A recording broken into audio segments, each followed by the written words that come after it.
Breaking tonight, Donald Trump has signed a new directive raising tariffs on Canada to 35%. He often says he admires Canada and has many friends there, but he claims leadership there has been weak. Tensions remain high between the two nations when it comes to trade.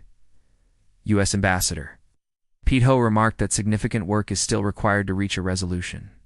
This trade escalation didn't resemble the usual neighborly squabbles. It hit like a sudden storm, unexpected in its timing and intense in execution. Before dawn, Trump took to social media, his preferred stage, to announce sweeping tariffs against Canada. No subtle diplomatic notes, no quiet negotiation, just a direct statement for the world to see. Initially, it seemed like a typical, hardline negotiation tactic. But beneath the surface, the situation revealed deeper themes of power, resilience, and national autonomy. The confrontation wasn't just about numbers. It was a test of how far each country would go to assert independence. Later, we'll explore the moment when Prime Minister Mark Carney shifted the negotiation in Canada's favor, leaving Trump unusually cornered. Before we dive in, don't forget to like this video. It helps the channel grow.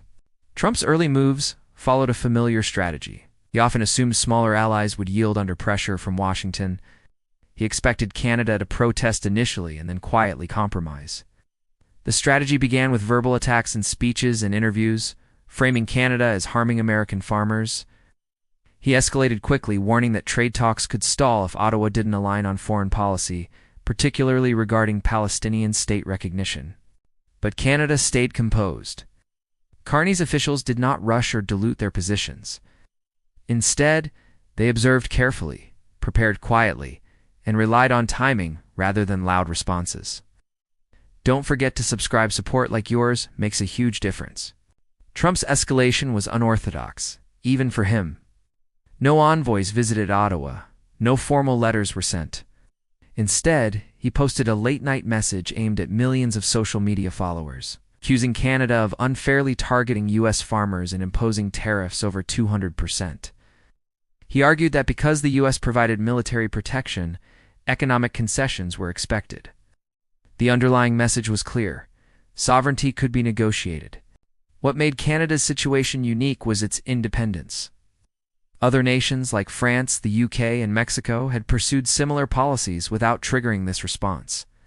Carney's strategy was intentional: speak sparingly, concede nothing, and let careful preparation be the real weapon. Unlike Trump, who thrived on public confrontation, Carney relied on disciplined planning and reassurance at home. Canada didn't make symbolic gestures or apologies. It stood firm, treating its stance as a principle rather than a challenged personality. Trump's repeated tariff accusations, often inflated, only highlighted the contrast. He justified economic dominance by citing military protection, while Canada treated sovereignty as inviolable. Trade data, however, told a different story. The U.S. and Canada enjoy one of the most balanced and interconnected economic relationships in the world. Disruptions on either side affect both nations. Tariffs are not spontaneous punishments, but structured through agreements.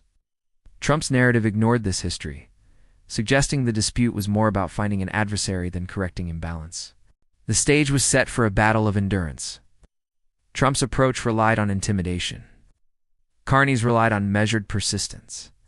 Just as Trump launched tariffs, U.S. labor reports revealed weakness. Job growth lagged far below expectations, and revisions removed nearly 260,000 jobs from prior months. Economists cited trade uncertainty as a major factor. Instead of addressing the evidence, Trump attacked the statisticians, highlighting instability rather than confidence. Across the border, Canada saw opportunity. Carney's government began shoring up domestic industries, investing in steel, aluminum, and manufacturing with an emphasis on Canadian labor. The goal wasn't just retaliation, it was resilience. Meanwhile, other nations and corporations, wary of U.S. unpredictability, looked to Canada as a stable partner. Carney's strategy focused on long-term strength, showing that prosperity didn't depend on following Washington's shifting demands. Trump, however, continued to view trade hierarchized power over partners rather than mutual benefit. His approach clashed with Canada's steadfast independence. Carney's calm, principled stance disrupted Trump's usual tactics, showing that patience and preparation could withstand public threats. Even the structure of trade agreements weakened Trump's leverage. Canada had secured exemptions in the updated trade deal, protecting nearly 90% of its exports from blanket tariffs. These safeguards weren't accidental, they were the result of careful negotiation. While Europe and Japan faced broad exposure, Canada had a shield in place. Trump's threats, therefore, carried far less impact than his rhetoric suggested. His advisors quietly acknowledged this reality, even as he portrayed Canada as vulnerable. The contrast between the leaders became increasingly clear. Trump relied on public ultimatums and social media blasts, while Carney emphasized patience, preparation, and steady reassurance. What started as a pressure campaign began to look more like theater. Ottawa no longer reacted with alarm. Instead, it steadily diversified alliances and reinforced domestic industries. Trump's threats grew louder, but their practical impact diminished. Canada's resilience became visible. The confrontation wasn't just about trade. Trump's frustrations extended to U.S. economic institutions. Federal Reserve Chairman Jerome Powell, appointed by Trump himself, came under constant criticism. Trump accused him of holding interest rates too high and suggested he should resign. When Federal Reserve Governor Adriana Colonna stepped down, speculation arose that Trump would replace her with someone more politically aligned. These maneuvers risked destabilizing global markets, far beyond the tariff debate. Carney understood that institutional independence was critical to economic stability. Canada's strategy was straightforward: diversify trade, strengthen domestic industries, and shield itself from sudden political shocks abroad. When major economies allow political agendas to override independent institutions, uncertainty spreads. By focusing on internal resilience, Carney wasn't just responding to tariffs, he was safeguarding the nation from broader volatility. This difference in approach, control versus stability, defined the standoff. Trump pursued short-term dominance. Carney built long-term endurance. The fragility of Trump's economic narrative became increasingly evident. Job reports for May, June, and July revealed weak growth and revisions that erased hundreds of thousands of positions. Markets reacted sharply. Tariffs disrupted supply chains, discouraged investment, and slowed hiring. Trump's promises of revitalized manufacturing fell flat, while the reality of job losses and shrinking income hit American families hard. Canada, by contrast, navigated these challenges with composure. Carney avoided reactive deals that would compromise stability, instead ensuring Canadian industries remained insulated. As U.S. companies scrambled and unemployment rose, Canada maintained competitiveness.